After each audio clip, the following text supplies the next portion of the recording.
Contrairement à ce que pourrait laisser entendre l'image que vous voyez, ce n'est pas que le thème qui a été difficile à choisir, la confidentialité et le travail social. Par contre, comment faire entendre clairement et brièvement quelque chose qui est complexe en théorie et confus en pratique? Bien sûr, je pourrais commencer classiquement par vous parler des 3 formes que prend le secret pour les travailleuses sociales, secret professionnel, secret de fonction, devoir de discrétion avec toutes leurs nuances.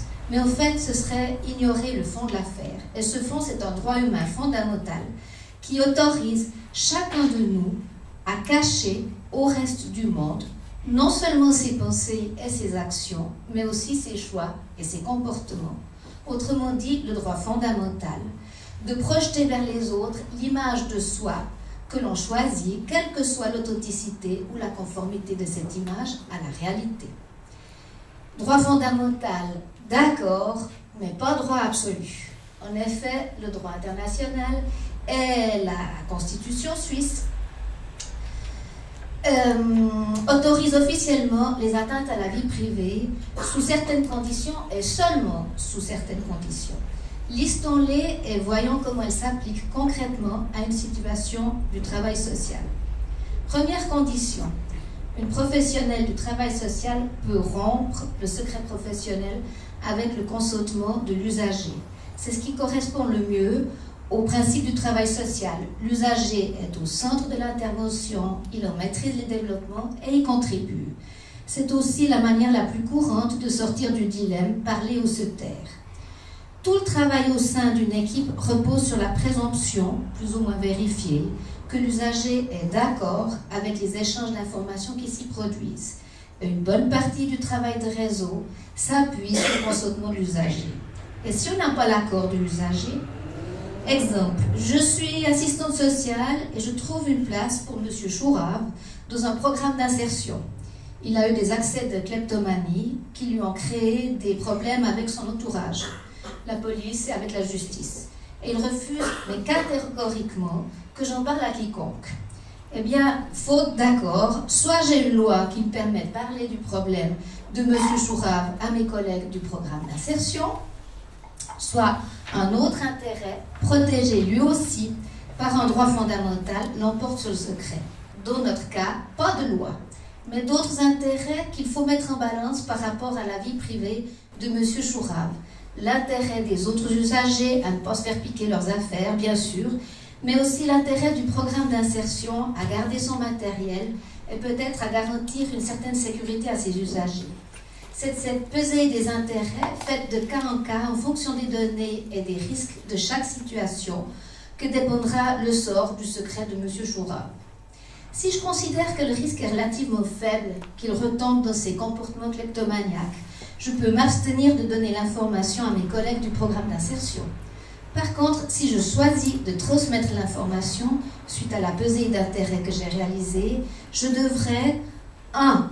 En dire uniquement le minimum nécessaire pour permettre à mon collègue du programme d'insertion de prendre des précautions qui s'imposent, c'est le principe de la proportionnalité. Et puis 2, je devrais informer loyalement M. Chourave de ma décision, de manière qu'il puisse reconnaître qui sait quoi de lui. C'est ce qu'on appelle le principe de transparence. Résumons, les données personnelles ne peuvent être échangées qu'à la condition que la personne y consente, et sinon qu'une loi le permette, ou au moins qu'un intérêt prépondérant l'impose. Même si une de ces 3 conditions est remplie, la communication d'informations doit encore être proportionnelle. C'est-à-dire que je n'ai le droit de dire que ce qui est strictement nécessaire pour accomplir la mission qui m'a été confiée par l'institution qui m'emploie. Et elle doit être transparente, c'est-à-dire que la personne concernée est tenue au courant de ce qui est dit sur elle et des personnes qui sont mises dans la confidence. Bien, ceci dit, je ne serais pas étonnée si l'un ou l'autre d'entre vous attirait mon attention au moment de l'apéro, par exemple, sur une certaine discordance entre mon discours et les images qui vous ont été projetées jusqu'ici. Eh oui, c'est probablement que comme beaucoup d'entre nous, je suis devenue un brin schizophrène. Je rappelle à longueur de cours et d'intervention, et sur tous les temps, l'importance de la confidentialité et de la protection de la vie privée, y compris dans le travail social. Et tous les jours, je suis contredite par les faits. Lundi, on apprend par les journaux qu'un conseiller national échoue à contrôler la circulation de selfies compromettantes qu'il a imprudemment réalisées sur son lieu de travail. Mardi, les assureurs obtiennent de connaître les motifs d'hospitalisation et les traitements reçus par une patiente, bien sûr uniquement en vue de contrôler les factures. Mercredi, le Parlement vote une loi obligeant les services sociaux et les ORP à communiquer à la police des étrangers les données de leurs administrés qui n'ont pas le bonheur d'avoir un passeport suisse ou un permis C. Vendredi, la commission du Conseil national considère que pour le moment, il n'y a rien de spécial à faire relativement aux problèmes posés par les drones équipés de caméras et décide de continuer à observer leur développement. Samedi, on apprend que les grandes surfaces font toujours plus appel au système de localisation de personnes pour analyser le comportement des clients.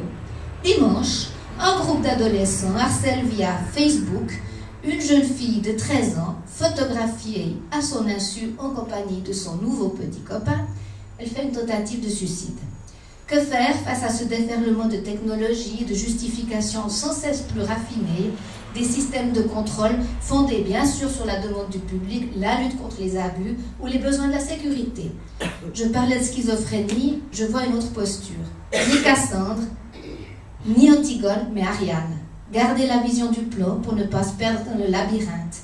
Et le fil rouge, je l'ai déjà nommé, c'est le droit à la vie privée, un droit qui nous incombe comme professionnels du social, de rappeler chaque fois qu'un choix est à faire en matière de confidentialité.